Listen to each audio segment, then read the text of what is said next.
लगभग आज की डेट में एक खबर निकल कर आई है 5 जून को जो मार्केट क्लोज़ हुआ था, अमेरिकन मार्केट जो बोला जाता है बहुत तेज़ रफ़्तार से पहले कुछ दिनों में दौड़ रहा था। ऐसे लग रहा था कि अमेरिकन जो मार्केट है वो अभी रुकने का नाम ही ले लेगा। वो अपर सर्किट लगभग हर एक उसका रिकॉर्ड ब्रेक कर रहा था। अपर सर्किट उसके ऊपर लग रहा था और जो अमेरिकन मार्केट है ऑल टाइम हाई पे चल रहा था और ग्लोबल मार्केट भी ऑल टाइम हाई पे चल रहा था। लेकिन अभी अमेरिकन मार्केट से एक खबर निकल कर आई है, जो 5 जून को मार्केट क्लोज़ हुआ, फ्राइडे को जो मार्केट क्लोज़ हुआ, उसमें लगभग अमेरिकन मार्केट डाउन हो चुका है और इसका अभी मंडे को असर क्या होगा इंडियन मार्केट पे, वो भी देखना पड़ेगा। पता नहीं मार्केट इंडियन मार्केट नेगेटिव ही होगा, वो डिपेंड करता है, लेकिन ज़्यादातर चांसेस है ब्लड बाथ आने वाला है और इंडियन मार्केट डाउन होने के बहुत ज़्यादा चांसेस है और ग्लोबल मार्केट फिर से डाउन होने के बहुत ज़्यादा चांसेस है। अभी इसके पीछे रीज़न क्या है? 2 रीज़न है इसके पीछे अमेरिकन मार्केट में डाउनफॉल आने के 2 रीज़न है। पहला रीज़न है कि यूएस ट्रेज़री और दूसरा रीज़न है American job report. American job report publish हो चुका है फ्राइडे को, जो मंथ ऑफ मई का है और यूएस ट्रेज़री भी अभी बढ़ा दी है 4.53% उन्होंने यूएस ट्रेज़री 10 ईयर के लिए बढ़ा दी है।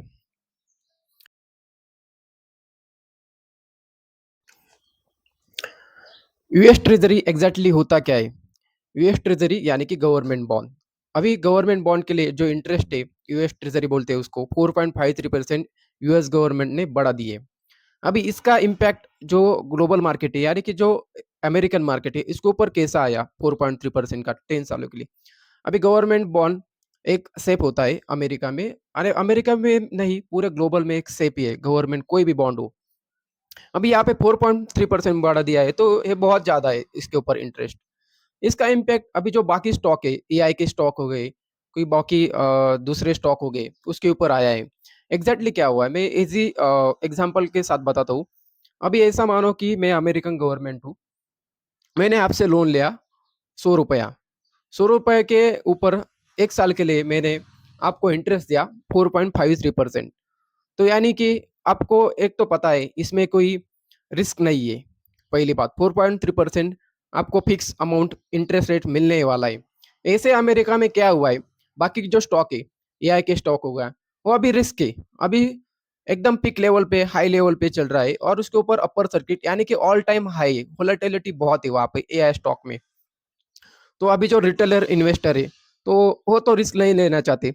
वो एग्ज़ैक्ट क्या करते हैं यहाँ पे यूएस में जो रिटेलर हुई और जो स्टॉक मार्केट में बहुत सारे स्टॉक परचेज़ करते हैं, जो भी हो गए। तो वो भी देखेंगे ना अपना पैसा कैसा सेफ रहता है। तो यूएस गवर्नमेंट का जो बॉन्ड है, उसमें वो इन्वेस्ट करेंगे और इसका इंटरेस्ट रेट अभी डिफाइन किया है यूएस ने 4.3%। तो वो वहाँ पे क्या करेंगे, एआई स्टॉक और बाकी जो स्टॉक हो गए, वहाँ से पैसा निकाल कर जो बॉन्ड है यूएस ट्रेज़री, उसमें डाल देंगे। तो इसका असर क्या हुआ, जो रिटेलर है और बाकी जो अदर इन्वेस्टर है, उन्होंने बाकी स्टॉक का पैसा निकालना स्टार्ट किया, जो अपने शेयर से वो बेचना स्टार्ट किया। तो वहाँ पे ऑटोमेटिक क्या हुआ, डाउनफॉल आना स्टार्ट हो गया।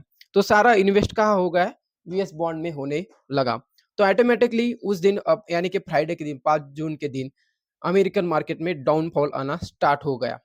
और वहाँ पे क्या हुआ है, मेरे पास अभी डेटा है, एआई के जो स्टॉक है, मार्वल हो गया, माइक्रोन हो गया, इंटेल हो गया, ब्रैडकॉन डॉट कॉम हो गया, एनवीडिया। एनवीडिया में तो एग्जैक्टली क्या हुआ है, $300 मिलियन एक दिन में, वन सिंगल डे में वाइप आउट हो चुका है। यानी कि इन्विडिया एआई की जो एआई का जो स्टॉक मार्केट है बहुत बड़ा माना जाता है।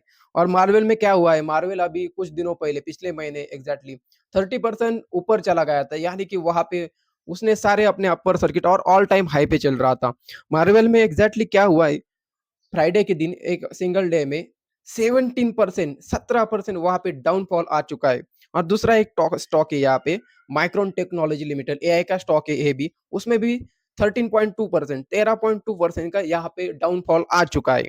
एडवांस माइक्रोन डिवाइसेस लिमिटेड, वहाँ पे एक कंपनी है अमेरिका में एआई के, उसमें 10.9% और डाउन हो चुका है एक सिंगल डे में।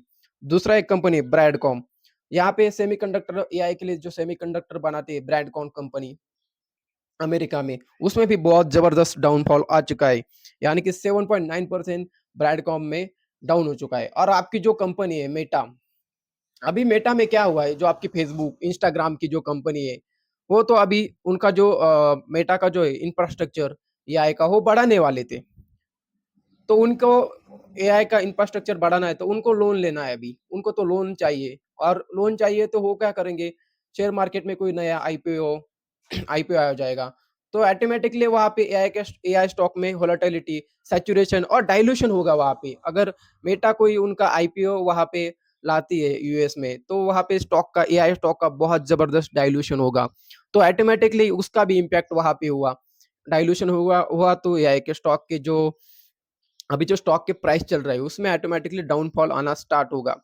फिर वहाँ पे भी वो भी इम्पैक्ट होगा कि एआई के जो स्टॉक है, बहुत सारे रिप्यूटेड स्टॉक है, तो वो भी गिरना स्टार्ट होगा।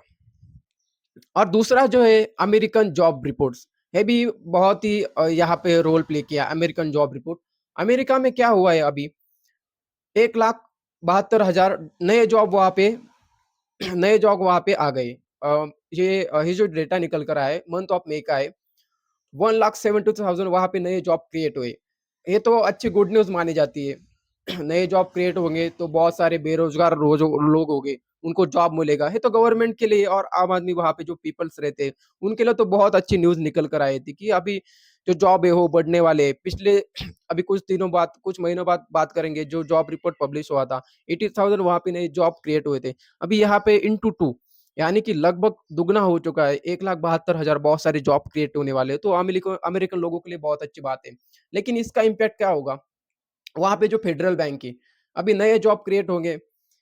इस ये जो जॉब रिपोर्ट आने से पहले जो एआई की जो बहुत सारी कंपनियाँ हैं, उनको लग रहा था कि फेडरल बैंक वहाँ पे जो इंटरेस्ट लगाती है, जो एआई की जो स्टॉक की जो कंपनीज़ है, फेडरल बैंक से लोन लेती है। जैसे हमारे इंडिया में आरबीआई बैंक है, वो सब कंट्रोल करता है लोन और वो इंटरेस्ट रेट। तो फेडरल बैंक वहाँ पे डिसाइड करती है कि एग्ज़ैक्टली लोन कितना वहाँ पे इंटरेस्ट कितना रखेंगे। तो वहाँ पे अभी बहुत सारे जॉब क्रिएट होने होने वाले हैं, तो फेडरल बैंक वहाँ पे डिसाइड करेगा कि इंटरेस्ट रेट कितना रखना है। यहाँ पे अभी एआई के जो स्टॉक है, उनको तो यहाँ पे अभी उनमें घबराहट हो चुकी है कि फेडरल बैंक यहाँ पे इंटरेस्ट बढ़ा ना दे, क्योंकि नए जॉब क्रिएट होंगे, तो महँगाई बढ़ेगी, लोगों को पास पैसा आना स्टार्ट होगा अमेरिका में जॉब रिपोर्ट्स की वजह से और नए जॉब मिल रहे हैं तो, बहुत सारे लोगों को जॉब मिलेगा और ऑटोमैटिकली महँगाई बढ़ेगी, लोगों के पास बहुत ज़्यादा पैसा होगा, तो लोग खर्चा करने वहाँ पे स्टार्ट कर देंगे। तो फेडरल बैंक यहाँ पे क्या करेगी, जो इंटरेस्ट रेट होगा, लोन का जो इंटरेस्ट रेट होगा, वहाँ पे बढ़ा देगी। एआई एआई के जो बहुत सारे स्टॉक है, उनको लग रहा था कि हमें जो इंटरेस्ट रेट है, कम इंटरेस्ट रेट में लोन मिलेगा। लेकिन यहाँ पे पूरा उल्टा हो चुका है। नए जॉब बढ़ेंगे, तो फेडरल बैंक लोन के ऊपर इंटरेस्ट रेट बढ़ा देगी। एआई कंपनी वहाँ पे लोन लेना जाएँगे, तो उनको ज़्यादा इंटरेस्ट पे करना पड़ेगा। एग्ज़ैक्टली उनका इम्पैक्ट वहाँ पे भी हुआ। तो एआई एआई के स्टॉक में जो रिटेलर और जो इन्वेस्टर है, उन्होंने जो इन्वेस्ट किया है, वहाँ पे उन्होंने अपना पैसा निकालना स्टार्ट किया और जो पैसा उन्होंने निकाला, जो शेयर उन्होंने बेच दिए वहाँ पे अमेरिका में, तो उसका जो पैसा था, उन्होंने कंज्यूमर प्रोडक्ट यानी कि हेल्थ प्रोडक्ट है, उसमें इन्वेस्ट करना उन्होंने स्टार्ट कर दिया। तो बॉस वहाँ पे भी बहुत ज़्यादा स्टॉक में वाइप आउट होने लगा। यहाँ पे बहुत मिलियंस में वहाँ पे एआई स्टॉक का लॉस होना स्टार्ट हुआ।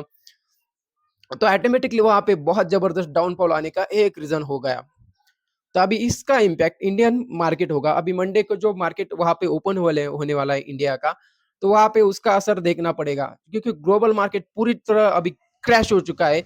और दूसरा एक टेंशन है यहाँ पे, जो वहाँ पे हॉर्मोन्स यानी कि जो युद्ध चल रहा है यहाँ पे, वार चल रहा है, वो भी रुकने का नाम नहीं ले रहा और क्रूड ऑयल के रेट तो अभी भी पीक लेवल पे है और वो बढ़ ही रहे हैं। उसका भी एक अलग सा टेंशन है और यहाँ पे अभी नया टेंशन क्रिएट हुआ है यूएस ट्रेज़री और यूएस जॉब का। तो इसका इम्पैक्ट डायरेक्टली इंडियन अपना जो बीएसई, एनएसई उसके ऊपर आना स्टार्ट होगा। शायद यहाँ पे जो हमारी जो कंपनियाँ है, एआई के रिलेटेड टीसीएस हो गई, महिंद्रा हो गई, वो जो बहुत बड़ी-बड़ी कंपनियाँ हो गई एआई के जो स्टॉक है उनके, तो वहाँ पे ज़्यादातर चांसेस है वहाँ पे डाउनफॉल होने का। लोअर सर्किट लगने के बहुत ज़्यादा चांसेस है। इंडिया में भी ऐसा हो सकता है, एआई स्टॉक से पैसे निकाल कर लोग हेल्थ के जो प्रोडक्ट है, कंज्यूमर प्रोडक्ट है, डेली जो प्रोडक्ट हम यूज़ करते हैं, उनमें इन्वेस्ट करना स्टार्ट कर देंगे और ऑटोमेटिक इंडिया में भी डाउनफॉल आएगा। अभी ये मार्केट अच्छा हुआ था, बहुत अच्छा चल रहा था। अभी एक नया टेंशन क्रिएट हुआ है। शायद हमें मंडे को नया ब्लड पाथ देखने को मिलेगा इंडिया में। मेरा जो आज का जो ब्लॉग है, जो न्यूज़ है मैंने आपको बताई फाइनेंस के रिगार्डिंग, अगर वो आपको अच्छी लगी है तो मेरे चैनल को लाइक करना, सब्सक्राइब करना और जो नीचे कमेंट बॉक्स में आपकी जो राय है, ओपिनियन इसके ऊपर देना मत भूलना। जय हिंद।